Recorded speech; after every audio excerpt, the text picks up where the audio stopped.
Hey everybody! Deep Rock Galactic's second season is finally here, and we can at long last get our hands on those new secondary weapons.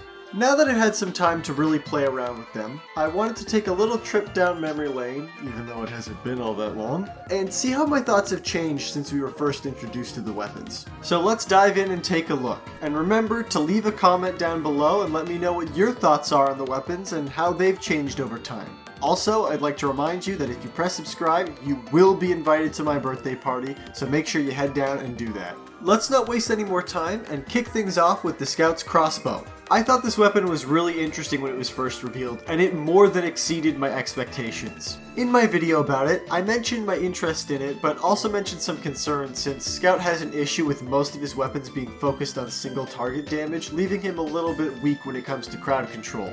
This concern is completely negated by the special bolts. When the crossbow was first shown off, we knew that it would be able to switch between ammo types, but we didn't really know how it would work. How they implemented this idea was really cool. Since it has a clip size of 1, since it can only fire one bolt at a time, you can press R to switch out which bolt you're using. Now you throw in all the overclocks and upgrades that can mix up what your bolts do, and you have some really engaging gameplay mechanics on your hands. It's a fun weapon to experiment with, mixing and matching all the different types of bolts you can use. I will admit, it does struggle a bit to synergize with the M1000, at least from my experience, so that's something to look out for, and it also can be kind of low on ammo, but if you use your special bolts effectively, you can really control those crowds and make the best out of it. Next, let's take a look at the gunner's coil gun. I am willing to admit that my first impressions were completely wrong on this one. For those of you that didn't watch my video or don't remember it, I was worried that the coil gun would just be a better version of the Bulldog. I still think that it was a valid concern based on the information we had at the time, but having played the weapon, I'm happy to say that it's very different. The charge mechanic really leans into a more methodical playstyle, forcing you to take a step back, keep your distance from enemies, and really look for opportunities to line up your shots.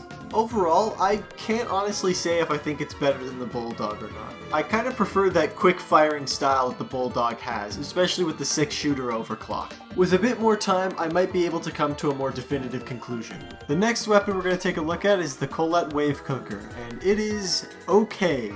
Don't get me wrong, it's a cool gun still, but it's kind of weak. It's not bad per se, but it doesn't really have anywhere it excels until you get some overclocks. It's also kind of weird that it's terrible at single target damage when Driller's primaries are already really good at AoE, so I don't know why you would want something that's not good at single target damage for a secondary.